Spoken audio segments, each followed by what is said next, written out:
नमस्कार नमस्कार नमस्कार मित्रांनो, तुमच्या सर्वांचं आपल्या लेक्चरमध्ये स्वागत आहे.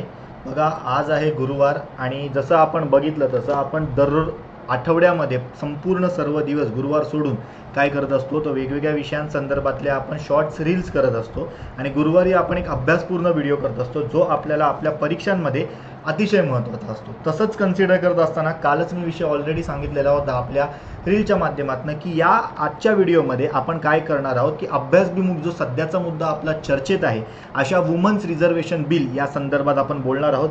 अनेक गोष्टी पाहिल्या, अनेक महत्त्वपूर्ण जे काही घटनातज्ञ आहेत त्यांचे व्हिडिओ पाहिले, काही डॉक्युमेंट्स होते ते तिकडनं शोधून काढले आणि त्यानंतर तुम्हाला एक प्रकारे हा व्हिडिओ मी सादर करत आहे. हा व्हिडिओ कोणासाठी आहे तर लक्षात ठेवायचं, ज्या परीक्षांना राज्यघटना आहे म्हणजे ऑलमोस्ट सगळ्या परीक्षा, सर्व परीक्षांसाठी हा महत्त्वाचा आहे. करंट अफेअर्ससाठी सुद्धा अतिशय महत्त्वाचा मुद्दा आहे. पॉलिटीसाठी तर 200% आहे आणि जर तुम्ही राज्यसेवा मेन्स या किंवा पुढच्या वर्षीचा विचार करताय तर तुम्हाला HRD/HR माध्यमातून सुद्धा मुद्दा अतिशय महत्त्वाचा बघायला मिळतो. तुमच्या सर्व परीक्षाभिमुख प्रश्नांची उत्तरे या एकाच व्हिडिओतनं तुम्हाला मिळतील असं तुम्हाला डेटा देण्याचा मी प्रयत्न करणार आहे. तरीही तुम्हाला काही तुमचे प्रश्न पडलेले असतील, काही क्वेरी असतील, तुमचे काही सजेशन असतील तर तुम्ही आपल्या या व्हिडिओच्या कमेंट बॉक्समध्ये एक प्रकारे कमेंट करू शकतात किंवा डायरेक्टली मला तुम्ही कॉन्टॅक्ट करून सांगू शकतात. माझ्याशी संपर्क साधण्यासाठी टेलिग्रामवर @आदित्य गरकल माझंच नाव, फक्त राष्ट्रध्वजाचं चित्र असलेला जो DP असेल तो आपला टेलिग्रामचा ग्रुप आहे, तिकडे तुम्ही जॉईन होऊ शकतात. आणि बाकी काही नाही, बाकी सगळं व्यवस्थित चालू आहे. अभ्यास करत राहा, अभ्यासभिमुखच माहिती आपण तुमच्यासमोर मांडणार आहोत. तर चला सुरुवात करूया आपण आपल्या कॉन्टेंटला. मग आता बघा, सगळ्यात पहिल्यांदा एक गोष्ट लक्षात ठेवायची की या लेक्चरमध्ये मी काही असं तयार करून आणणार नाही आहे, ठीक आहे, की बाबा मी तुम्हाला इथे स्लाईड तयार केल्या आणि जे काही एक प्रकारे वाचून दाखवलं असलं घाणेरडं काम आपण करत नाही. वाचून दाखवण्यात काही वेगळं कला कौशल्य लागत नाही, वाचायचंच असतं, फक्त वेगवेगळ्याची टोन असते. आपण इथे तुमच्या समोर त्या इन्फॉर्मेशन लिहिणार आहोत की जेणेकरून तुमच्या ॲज अ या नोट्स तयार होतील आणि तुम्हाला त्याचा फायदा होणार आहे, ठीक आहे.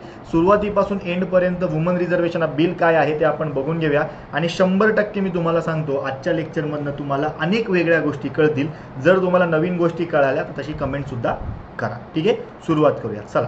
मग सगळ्यात पहिल्यांदा आपल्याकडे जसं आपण नेहमी बघतो तर हा मुद्दा का चर्चेत आहे हे सगळ्यात पहिल्यांदा आपल्याला माहिती असणं गरजेचं आहे. मग जेव्हा आपण हा मुद्दा करतोय किंवा हा पॉईंट करतोय तर हा काहीतरी चर्चेतला मुद्दा आहे म्हणून करतोय, रॅन्डम आपण असं काही करत नाही. जे परीक्षाभिमुख जे चर्चेत आहे ते आपण करणार आहोत. मग सगळ्यात पहिल्यांदा आपण कुठला पॉईंट करणं गरजेचं आहे की व्हाय इट इज इन न्यूज. हा मुद्दा आपण एक प्रकारे फोकस करणं गरजेचं आहे. हा पहिला मुद्दा. दुसरा मुद्दा काय आहे की याच्याबद्दलची कुठला हिस्टोरिकल बॅकग्राऊंड आहे का, ठीक आहे, कुठलं याला एक प्रकारे ऐतिहासिक पार्श्वभूमी आहे का, हिस्टोरिकल बॅकग्राऊंड आहे का की ज्याच्यामुळे हा मुद्दा चर्चेत होता किंवा एवढं सारं त्याला वाव मिळाला. किंवा काही जण म्हणतायत की हे जे काही बिल होतं 20, 25, 30 वर्षांपासून पेंडिंग आहे ते अक्षरशः आत्ता पास होतं आहे, जे आधीच पास होणं अपेक्षित होतं. मग हा मुद्दा काय आहे, त्याला हिस्टोरिकल बॅकग्राऊंड कसं, कोणाच्या काळात कसं झालं, पहिल्यांदा कोणी बिल मांडलं, संकल्पना कुणाची होती, या सगळ्या गोष्टी आपण हिस्टोरिकल बॅकग्राऊंडमधनं बघणार आहोत. तिसरी गोष्ट म्हणजेच काय, आपण डायरेक्टली काय करणार आहोत कन्सिडर करत असताना की हा मुद्दा चर्चेत असताना जे काही एक प्रकारे बिल मांडलं गेलं लोकसभेमध्ये, ठीक आहे, लोकसभेमध्ये जे काही बिल एक प्रकारे मांडलं गेलं ते एक प्रकारे आपण एक्सप्लेन करणार आहोत. म्हणजे जे काही चर्चेत आहे 128वी घटना दुरुस्ती विधेयक, ठीक आहे, हे जे काही बिल चर्चेत आहे 2023 हे आपण प्रॉपर बघणार आहोत. मग याच्यामध्ये कोणती घटना दुरुस्ती लागणार, ठीक आहे, हे बिल पास करायचं असेल तर ह्या घटना दुरुस्तीचा प्रकार कोणता, त्यानंतर कोणत्या कलमामध्ये सुधार करण्यात येणार आहे, त्यानंतर कन्सिडर करत असताना कोणती कलमं नव्याने समाविष्ट होणार आहे, ठीक आहे. हा मुद्दा इथे आपण बघणार आहोत.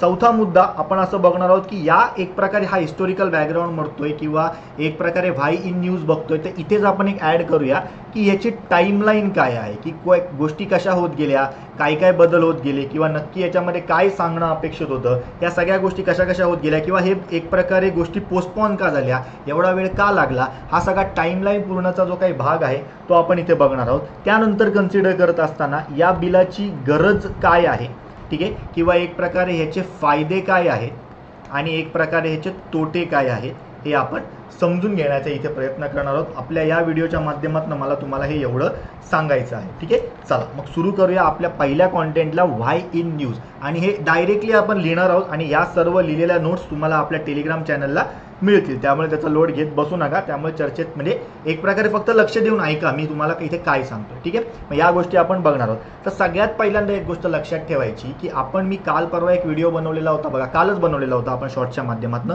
तेव्हा मी तुम्हाला एक गोष्ट सांगितलेली होती की हे जे काही आता महिलांचं संसदेतलं प्रमाण आहे हे पहिल्यापासून सेमच होतं का, तर त्या गोष्टी काय आहेत कशा आहेत तर ते आपल्याला बघून घेणं गरजेचं आहे. तर लक्षात ठेवायचं एक प्रकारे जी काही आपली घटना समिती होती, ठीक आहे, किंवा आपण ज्याला कॉन्स्टिट्युएंट असेंब्ली म्हणतो, या कॉन्स्टिट्युएंट असेंब्लीमध्ये एकूण 15 महिला होत्या. आता याच्यावर आयोगाचा प्रश्न आहे, हिस्ट्रीमधनं प्रश्न आहे आफ्टर इंडिपेंडन्सचा, किंवा एक प्रकारे पॉलिटीमधनं प्रश्न आहे की बाबा क्रिएशन ऑफ कॉन्स्टिट्युएंट असेंब्ली किंवा एक प्रकारे मेकिंग ऑफ द कॉन्स्टिट्यूशन याच्याबद्दलचा हा प्रश्न आहे. मग हे कधी तुम्ही पाठ नसेल केलं ना, हे तुम्हाला कदाचित कठीण वाटत असेल ना, प्रश्न आलाय राज्यसेवा मेन्सला, मग आपल्याला हे माहिती असणं गरजेचं आहे. मग हे माहिती कसं करायचं, वाचून माहिती होणार नाही, 10 ते 15 वेळा माहिती वाचावं लागेल.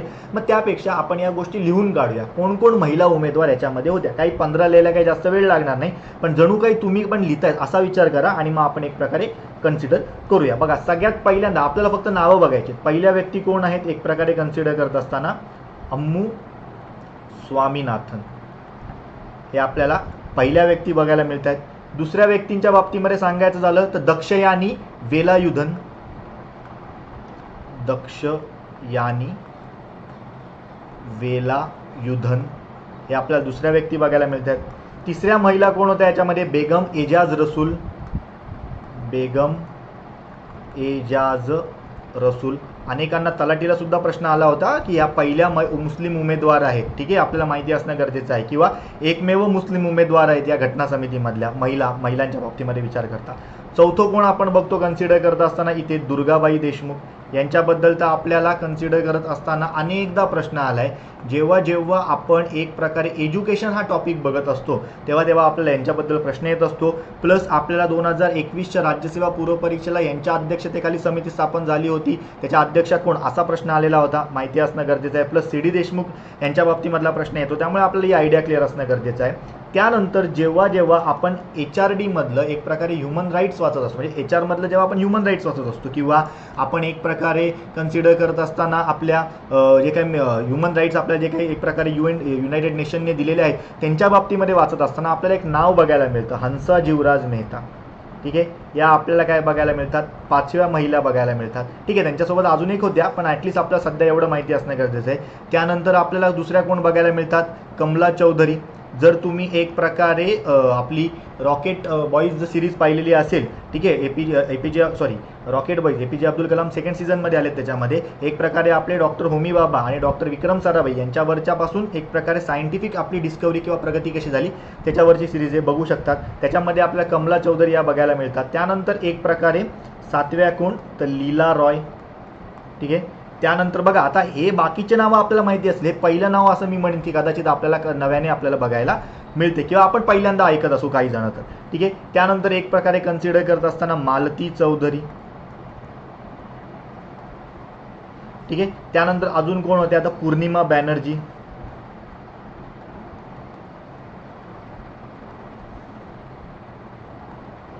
ठीक आहे, त्यानंतर अजून आपल्याला कोण बघायला मिळत आहे ते राजकुमारी अमृत कौर, राजकुमारी अमृत कौर आपल्या पहिल्या या एक प्रकारे हेल्थ मिनिस्टर सुद्धा होत्या. प्लस पंचायत राजच्या बाबतीमध्ये जी पहिली आपली ठिणगी पडली ना त्याच्यासाठी जी शिमला परिषद बोलवलेली होती ती सुद्धा यांनीच बोलवलेली होती. त्यानंतर कन्सिडर करत असताना अजून कोण आहे, रेणुका रे. ठीक आहे, त्यानंतर कन्सिडर करत असताना अजून कोण आपल्याला बघायला मिळतोय, सरोजिनी नायडू. ठीक आहे, त्यानंतर कन्सिडर करत असताना अजून कोण आपल्याला बघायला मिळते, सुचेता कृपलानी. हे तुम्ही लिहिल्याशिवाय तुम्हाला काही फायदा नाही आहे किंवा तुम्हाला लक्षात राहणार नाही. त्यानंतर विजयालक्ष्मी पंडित आणि 15व्या आपल्याला माहिती असणं गरजेचं आहे, ॲनी मस्करेनस. अशा एकूण या 15 महिला आपल्याला आपल्या घटना समितीमध्ये असलेल्या बघायला मिळतात, एवढं लक्षात ठेवायचं. आता याच्यामध्ये बघत असताना पाठांतर कुठल्या गोष्टींचं करायचं तर या आपल्याला जे चर्चेतली नावं आहेत ती नेहमी आहेतच बघा. ठीक आहे, अम्मू स्वामीनाथन आपल्याला माहिती असतं, दक्षयानी वेलायुधन समजा आपल्याला माहिती नसेल म्हणजे लवकर लक्षात राहत नसेल, बेगम एजाज रसूल माहिती असतं, दुर्गाबाई देशमुख यांचं नाव माहिती असतं, हंसा मेहता माहिती असतं, कमला चौधरी माहिती असतं. त्यानंतर कन्सिडर करत असताना लीला रे, मालती चौधरी, पूर्णिमा बॅनर्जी, त्यानंतर एक प्रकारे रेणुका रे आणि बाकीच्या बाबतीमध्ये सांगायचं तर ॲनिमस करेनस. मग हे नावं जी असतात ते आपल्याला पाठ करावी लागतात. बाकीची नावं आपली अशीच पाठांतर झालेली असतात किंवा चर्चेतली असल्यामुळे आपल्याला लक्षात असतात. त्यामुळे एवढे जरी पाठ केले तरी तुमचा हा प्रश्न चुकणार नाही. म्हणजेच थोडक्यात आपण काय बघतोय की सुरुवातीला जेव्हा कॉन्स्टिट्युएंट असेंब्ली होती तेव्हा याच्यामध्ये एकूण 15 सदस्य आपल्याला बघायला मिळतात. आता ह्याच्यानंतरची पुढची गोष्ट म्हणजे काय, एक प्रकारे 1952 पासून साधारणतः 2019 पर्यंत काय होतं महिलांचं सदस्य संख्येचं प्रमाण ते इथे आपल्याला बघायला मिळते. आयोगाला काही काही वेळेस सवय असते बघा, महिलांचे प्रमाण हे सतत वाढत चाललेले आहे, सतत कमी राहत चाललेले आहेत किंवा काही ठिकाणी वाढलेत काही ठिकाणी कमी होत चाललेत असं आपल्याला आयोग नेहमी विचारत असतात. त्यांनी मतदानाच्या बाबतीमध्ये विचारलेले तर या बाबतीमध्ये विचारू शकतो. मग आपल्याला आपली आयडिया क्लिअर पाहिजे तर लक्षात ठेवा, पहिल्यापासून हा आपल्या एम लक्ष्मीकांत सरांच्या पुस्तकातला फोटो आहे. पहिल्यापासून 17व्या लोकसभेच्या बाबतीमध्ये सांगायचं झालं तर सदरच्या ज्या काही इलेक्टेड आहेत तेवढ्या आपल्या कॅन्डिडेट्स महिला सदस्य ॲज एक प्रकारे सार्वत्रिक निवडणुकांच्या माध्यमातून निवडून आलेल्या बघायला मिळतात. पहिल्या सार्वत्रिक निवडणुकांच्या माध्यमातून 22 सदस्य निवडून आलेल्या होत्या. 16व्या आणि 17व्या सार्वत्रिक निवडणुकांमध्ये अनुक्रमे 2014 आणि 2019 मध्ये 62 आणि 78 एवढ्या महिला उमेदवार निवडून आलेल्या होत्या. आता मला एक्झॅक्ट आठवतं आहे 2014ला जेव्हा एक प्रकारे 62 महिला निवडून आल्या त्यावेळेस आपल्याला हा तत्कालीन सगळ्यात मोठा आकडा होता आधीच्या आकड्यांपेक्षा. ठीक आहे, मग कन्सिडर करत असताना आपल्याला ही एवढी आयडिया पाहिजे किंवा आपल्याला आयोगाने याच्यावर प्रश्न विचारलाय की हा तत्कालीन सर्वाधिक जास्त आकडा बघायला मिळतोय. मग हे बरोबर होतं तेव्हा. त्यानंतर 2019ला हा रेकॉर्ड ब्रेक झाला आणि 78 संख्या झाली. ही सध्याची आपल्याला वाढवलेली सध्याची आपल्याला सगळ्यात हायेस्ट प्रमाण बघायला मिळतंय महिलांचं. आणि सद्यस्थितीत आत्ता अस्तित्वात असलेल्या लोकसभेच्या बाबतीत सांगायचं झालं तर 80 वगैरे महिला आपल्याला इथे बघायला मिळतात. आणि हे जे काही महिलांच्या बाबतीमधलं रिझर्वेशन बिल आलेलं आहे हे जेव्हा बिल येईल तेव्हा 181 महिला आउट ऑफ 543 आपल्याला काय बघायला मिळतील कन्सिडर करत असताना एक प्रकारे या म्हणजे रिझर्वेशनचा फायदा झाल्यामुळे महिला सदस्य बघायला मिळतील. त्यामुळे ही रचना किंवा ह्या गोष्टी आपल्याला माहिती असणं गरजेचं आहे. आता आयोग काय करतं, काही ठिकाणी शब्दांचा खेळ करत असतं. ते एवढं एक लक्षात ठेवायचं, साधारणतः 2004 पासून प्रत्येक लोकसभा इलेक्शनला महिलांचं प्रमाण हे वाढत आहे, परंतु एकंदरीत सांगायचं झालं तर हे महिलांचं प्रमाण आपल्याला झिगझॅग स्वरूपात बघायला मिळतं. आता हे एवढं सगळं झाल्यावर आपण डायरेक्टली विषयाला हात घालूया. हे आतापर्यंतचं आपलं बॅकग्राऊंड आहे किंवा ह्या गोष्टी चर्चेत होत्या की हा मुद्दा चर्चेत का आहे.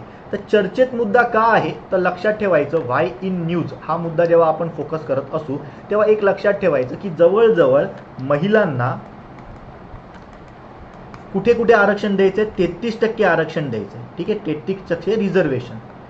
आता तुम्हाला इथे शब्दप्रयोग माहिती असणं गरजेचं आहे. आयोग काय करेल, लोकसभा राज्यसभा असा उल्लेख करेल किंवा आयोग काय करेल, लोकसभा राज्यसभा राज्य विधानसभा राज्य विधान परिषद असा उल्लेख करेल. पण असं नाहीये मित्रांनो, फक्त आणि फक्त लोकसभा आणि कन्सिडर करत असताना राज्य विधानसभा यांच्यामध्ये महिलांना 33% रिझर्वेशन दिलं गेलं पाहिजे.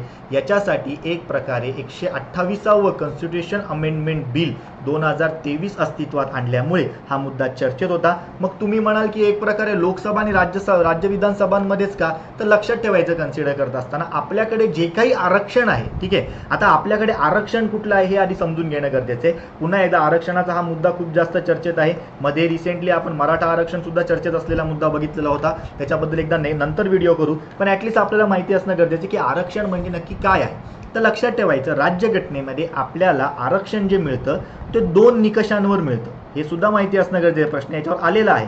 ते 2 निकष कुठले, तर एक प्रकारे सामाजिक आणि राजकीय स्वरूपातलं आरक्षण मिळतं. ठीक आहे, आर्थिक स्वरूपातलं आरक्षण मिळत नाही. परंतु मग आता EWS कोटा आहे 10% आरक्षणाचा, पण ती बाब वेगळी. मग हे आरक्षण जेव्हा आपण बघतो ना तेव्हा या आरक्षणाचे 2 वेगळे प्रकार पडतात. आता हे 2 निकषांनुसारचे प्रकार झाले. आता आरक्षण देण्याच्या नुसार 2 प्रकार पडतात. एक आपण आरक्षण म्हणत असतो ते असतं कन्सिडर करत असताना हॉरिझॉन्टल आरक्षण, म्हणजेच थोडक्यात आपण त्याला म्हणूया आडवे आरक्षण. आणि दुसरं आपल्याला बघायला मिळतं एक असतं व्हर्टिकल आरक्षण, एक असतं उभे आरक्षण. मग लक्षात ठेवायचं उभे आरक्षण म्हणजे आपण जे सर्व चर्चित असतो ते म्हणजे कुठले, SC असेल, ST असेल, OBC असेल, त्यानंतर एक प्रकारे EWS असेल, ठीक आहे, त्यानंतर एक प्रकारे अनरिझर्वड असेल, हे जे काही आपण कन्सिडर करतोय अशी जी विभागणी केली जाते याला आपण व्हर्टिकल आरक्षण म्हणतो. मग आडवं आरक्षण किंवा हॉरिझॉन्टल आरक्षण म्हणजेच काय, तर एक प्रकारे समजा PWD आरक्षण असेल, म्हणजे पर्सन विथ डिसेबिलिटीज, किंवा एक प्रकारे दिव्यांग व्यक्तींच्या बाबतीमधलं आरक्षण असेल, तर मग काय असतं त्याच्यामध्ये, समजा आता आपण जेव्हा बघतो या आरक्षणाच्या बाबतीमध्ये तरतूद करत असताना एससीसाठी समजा 13% आरक्षण आहे, ठीक आहे, समजा असं मी म्हणतो या, ठीक आहे, एसटीसाठी 7% आरक्षण आहे, ओबीसीसाठी 27% आरक्षण आहे, ईडब्ल्यूएस साठी कन्सिडर करत असताना एक प्रकारे 10% आरक्षण आहे. हे काय झालं, कन्सिडर करत असताना हे एका क्रायटेरियानुसार कॅटेगरीनुसार उभं आरक्षण झालं, व्हर्टिकल आरक्षण झालं. मग मला सांगा, दिव्यांग उमेदवार फक्त ओपन मध्ये असतील का रे? नाही, ते दिव्यांग उमेदवार एससी कम्युनिटीमध्ये असू शकतात, एससी कॅटेगरीत असू शकतात, एसटी कॅटेगरीत असू शकतात, ओबीसी ईडब्ल्यूएस सगळ्यांमध्ये असू शकतात. मग काय केलं जातं, या याच्यामध्ये PWD आरक्षणामध्ये 5% आरक्षण आहे असा उल्लेख केलेला असतो. मग हे 5% आरक्षण कशामध्ये असतं, या 7%मधलं 5%, या 13%मधलं 5%, या 27%मधलं 5%, या 10%मधलं 5% असं आरक्षण असतं. म्हणजेच याला आरक्षणाअंतर्गत आरक्षण, रिझर्वेशन इन रिझर्वेशन असं सुद्धा म्हटलं जातं. आणि अशाच प्रकारचं आरक्षण एक प्रकारे काय आहे, महिलांना दिलं जावं याच्याबद्दलचं हे विधेयक आपल्याला बघायला मिळतं. आता एससी, एसटी, ओबीसी, ईडब्ल्यूएस आणि महिला असं काही वेगळं तयार होणार नाही आहे. कन्सिडर करत असताना एससी कम्युनिटीमध्येच एक प्रकारे महिला आरक्षण, त्यानंतर एसटी कम्युनिटीच्या जागांमध्येच महिला आरक्षण, ओबीसी मध्येच महिला आरक्षण असं कन्सिडर करत असताना 33% आरक्षण एक प्रकारे दिलं जाणार आहे. म्हणजेच काय, समजा आपण विचार करूया की समजा एक 100 जागा आहेत, ठीक आहे, 100 जागांपैकी ओबीसींना 27 जागा असतील, तर या 27 जागांमध्ये 33% आरक्षण पाहिजे, म्हणजे जवळजवळ 2.7 च्या 33%. मग कन्सिडर करत असताना जवळजवळ एक प्रकारे 7 ते 8 जागा या महिलांसाठी राखीव केल्या जातील. Same goes with SC category, same goes with ST category, same goes with EWS category. किंवा ईडब्ल्यूएस सोपं जाईल बघा, आकडेवारी क्लिअर असते म्हणून. ईडब्ल्यूएसला समजा 10 जागा आहेत, मग उद्या उठून या 10 पैकी कशा असतील, 3 काय असतील, महिला आपल्याला बघायला मिळतील, किंवा एक प्रकारे कन्सिडर करत असताना 4 महिला बघायला मिळतील, 6 पुरुष बघायला मिळतील. हे अशा पद्धतीने आरक्षण चालतं. मग लक्षात ठेवायचं सगळ्यात महत्त्वाची गोष्ट म्हणजे हे आरक्षण जे आहे हे 33% आरक्षण आहे, हे महिलांना आरक्षण आहे. हे कुठल्या स्वरूपातलं आहे, तर राजकीय स्वरूपातलं आरक्षण आहे. कशासाठी, सामाजिक प्रगतीसाठी. राजकीय स्वरूपातलं आरक्षण हे सामाजिक प्रगतीसाठी आपल्याला बघायला मिळते. 33% आरक्षण आहे जे फक्त आणि फक्त लोकसभा आणि राज्य विधानसभांना असणार आहे. एक प्रकारे राज्यसभा आणि एक प्रकारे विधान परिषद यांना हे आरक्षण असणार नाही. ही सगळ्यात मोठी स्टेटमेंट. प्रश्न याच्यावर आला तर 200% येऊ शकतो, ठीक आहे. राज्यसभा आणि विधान परिषदांना एक प्रकारे आरक्षण असणार नाही आहे, ते फक्त लोकसभा आणि राज्य विधानसभांना असणार आहे. प्लस आरक्षण देण्याच्या आपल्याकडे तरतुदी कुठल्या आहेत, सामाजिक आणि राजकीय निकषांवर आरक्षण दिलं जातं, आर्थिक निकषावर आरक्षण सद्यस्थितीमध्ये आपल्याकडे अस्तित्वात नाही. प्लस हे आरक्षण देत असताना 2 प्रकार पडतात, हॉरिझॉन्टल आरक्षण आणि व्हर्टिकल आरक्षण. व्हर्टिकल आरक्षण म्हणजे सरसकट आपण जे बोलतो ते SC, ST, OBC, EWS, unreserved जे काय असेल ते. आणि हॉरिझॉन्टल म्हणजे काय, पीडब्ल्यू आरक्षण. हॉरिझॉन्टल आरक्षणालाच काय म्हणतो आपण, आरक्षणांतर्गत आरक्षण, किंवा ज्याला काय म्हणतात इंग्लिशमध्ये रिझर्वेशन इन रिझर्वेशन. मग याच स्वरूपातलं आरक्षण कोणाला दिलं जाणार आहे, महिलांना दिलं जाणार आहे. याच्यासाठी हे बिल कार्यरत असलेलं आपल्याला बघायला मिळतं. मग आता एक गोष्ट लक्षात ठेवायची की या बिलाची जी काही कन्सिडर करत असताना सध्याची गरज काय आहे, ठीक आहे, किंवा हे बिल चर्चेत काय होतं, किंवा एक चर्चेत तर आपण बघितलं, किंवा या बिलाची टाईमलाईन काय होती, किंवा हे बिल काय लगेच आत्ताच आलंय का, किंवा हे लगेच बिल आत्ताच लागू होणार आहे का, या सगळ्या गोष्टी आपण आता इथे चर्चा करणार आहोत. मग गरज काय, हा जर मी सगळ्यात पहिल्यांदा मुद्दा बोललो तर लक्षात ठेवायचं, भारत काय आहे, डेमोक्रेसी आहे. भारत काय आहे, डेमोक्रेसी आहे. डेमोक्रेसी म्हणजे काय, एक प्रकारे लोकशाहीची व्याख्या आपण बघतो, लोकांनी लोकांसाठी लोकांमार्फत तयार केलेले राज्य याला लोकशाही म्हणतात. आपण ही एक प्रकारे कन्सिडर करत असताना व्याख्या बघत असतो. मग आपण जेव्हा याच्याबद्दल विचार करत असतो, मग या डेमोक्रेसीमध्ये आपल्याकडे जी रिसेंटची जनगणना झाली, या 2011च्या जनगणनेनुसार जवळजवळ 48% काय आहेत, एक प्रकारे महिला आहेत, किमान 48% महिला आहेत. मग उद्या उठून या महिलांचा जर से एवढा मोठा असेल तर त्यांना तेवढं त्यांचं काय पाहिजे, रिप्रेझेंटेशन पाहिजे. मग उद्या उठून जर त्यांचं तेवढं रिप्रेझेंटेशन असेल तर त्यांच्या मुद्द्यांना जास्त चांगल्या पद्धतीने वाचा फोडली जाईल. मग याच्यासाठीचं हे आरक्षण आपल्याला बघायला मिळतं. म्हणजे थोडक्यात तुम्ही विचार करा की जर 2011च्या रिसेंटच्या जनगणनेनुसार आपल्याकडे महिलांचं प्रमाण 48%, मग यांचं प्रतिनिधित्व किती पाहिजे रे मित्रांनो, प्रतिनिधित्व पण तर 48% पाहिजे. पण अजिबात नाही, चुकीचं आहे. जर आपण 2019चीच जर लोकसभा बघितली तर त्याच्यामध्ये फक्त 78 सदस्य निवडून आलेले आहेत आउट ऑफ 543. उरलेले सदस्य आपल्याला कोण बघायला मिळतात, हे पुरुष बघायला मिळतात. म्हणजे हे लोकसभेमध्ये यांचं प्रमाण किती आहे कन्सिडर करत असताना फक्त 14 एक्झॅक्ट आकडा सांगतो 93%. त्यांची संख्या किती आहे 48% आणि रिप्रेझेंटेशन किती आहे त्यांचं, लिडरशिप किती आहे त्यांची फक्त 14.93%, म्हणजे 15%च्या कमीच. प्लस जर आपण राज्यांचा विचार केला तर जवळजवळ कन्सिडर करत असताना संपूर्ण देशांमध्ये एक प्रकारे महिलांचं प्रतिनिधित्व असणाऱ्याची जर सरासरी काढली तर ही आपल्याला किती बघायला मिळते, फक्त 8%च बघायला मिळते. हे एवढं तुम्हाला माहिती असणं गरजेचं. ठीक आहे. सेम गोष्टी जर राज्यसभेचा विचार करायचा झाला तर राज्यसभेमध्ये जवळजवळ एक्झॅक्ट सांगायचं झालं तर 14% आपल्याला काय बघायला मिळतं, महिलांचं प्रमाण बघायला मिळतं. मग ही गोष्ट आपण बघतो. बरं, हे 2019ची लोकसंख्या आहे, बरं सॉरी 2019ची जनगणना सांगतोय मी, सॉरी आपली इलेक्शन सांगतोय, आणि 2011च्या जनगणनेनुसार यांचं प्रमाण तर 48% आहे. प्लस अजून एक रिपोर्ट आपल्याकडे आहे ज्याला आपण NFHS म्हणतो, नॅशनल फॅमिली हेल्थ सर्व्हे, जो 5वा आलेला होता. या नॅशनल फॅमिली हेल्थ सर्व्हेने काय सांगितलं रे, आपली आत्तापर्यंतची लढाई कशासाठी होती की लिंग गुणोत्तर वाढलं पाहिजे. ठीक आहे, 933 943 जे आपल्याला बघायला मिळतं ते.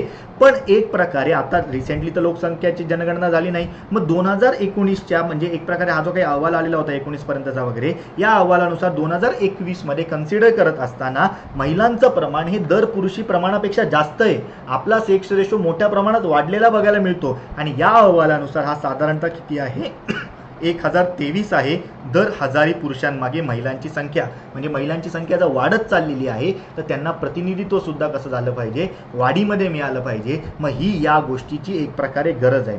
प्लस कन्सिडर करत असताना मग हा मुद्दा आला कुठून हे आपल्याला सगळ्यात पहिल्यांदा माहिती असणं गरजेचं आहे. असं काही डायरेक्ट काही झालं नाही आणि वरतून काही टपकलं नाही. या गोष्टींची चर्चा ही आधीपासून होत होती किंवा हे काही आत्ता काल परवाची गोष्ट नाही आहे. कन्सिडर करत असताना याच्याबद्दल थोडीशी आपल्याला माहिती असणं गरजेचं आहे. तर सगळ्यात पहिल्यांदा तुम्हाला एक मी मस्त इंटरेस्टिंग स्टोरी सांगतो बघा.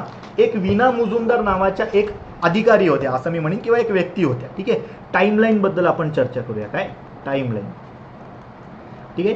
या टाईमलाईन बद्दल चर्चा करत असताना आपल्याला काय बघायला मिळतं, 1975ला युनायटेड नेशनचं वगैरे आपण म्हणतोय की एक प्रकारे वर्ल्ड वुमन इयर वगैरे सादर केलं, या सगळ्या गोष्टी झाल्या.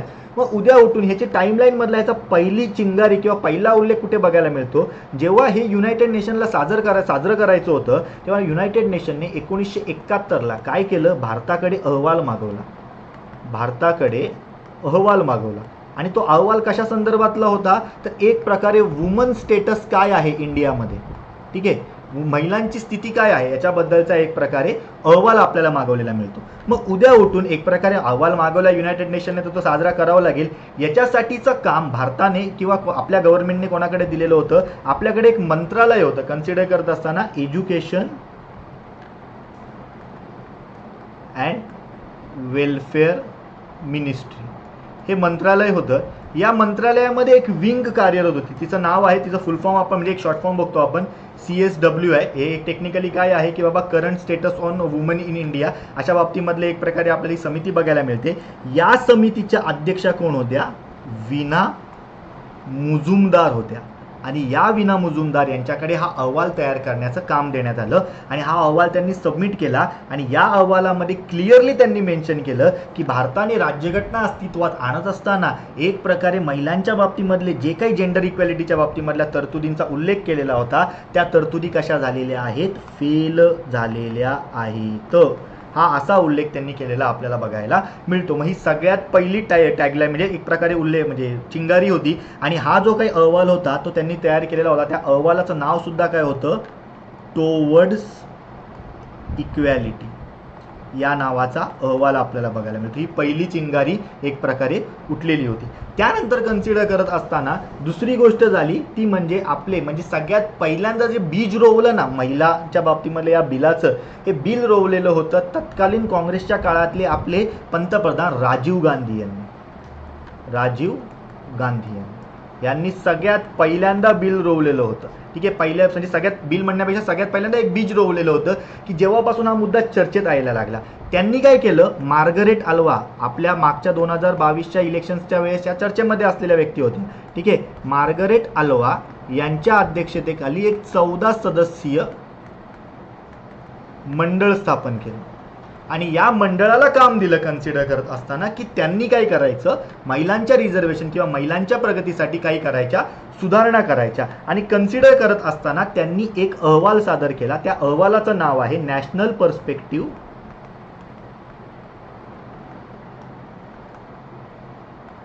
Plan for woman. आणि त्याचं टार्गेट म्हणजे 1988ला त्यांनी हा अहवाल दिला आणि त्याचं टार्गेट इयर होतं 2000. या नावाचाच एक प्रकारे अहवाल त्यांनी सादर केला, ज्याच्यामध्ये 353 रेकमेंडेशन्स त्यांनी केलेल्या होत्या. आणि त्या 353 रेकमेंडेशन्सपैकी एक रेकमेंडेशन अशी होती की महिलांना राजकीय दृष्ट्या काय केलं जावं, तर एक प्रकारे आरक्षण दिलं जावं. त्यांच्या प्रतिनिधित्वामध्ये हा उल्लेख करण्यात आलेला होता. म्हणजे सगळ्यात पहिल्यांदा राजकीय आरक्षणाचं बीज कोणी बोललेलं होतं, तर राजीव गांधी यांनी बोललेलं होतं. आणि कन्सिडर करत असताना त्याच्यानंतर एक गव्हर्नमेंट आलेली होती, पी.व्ही.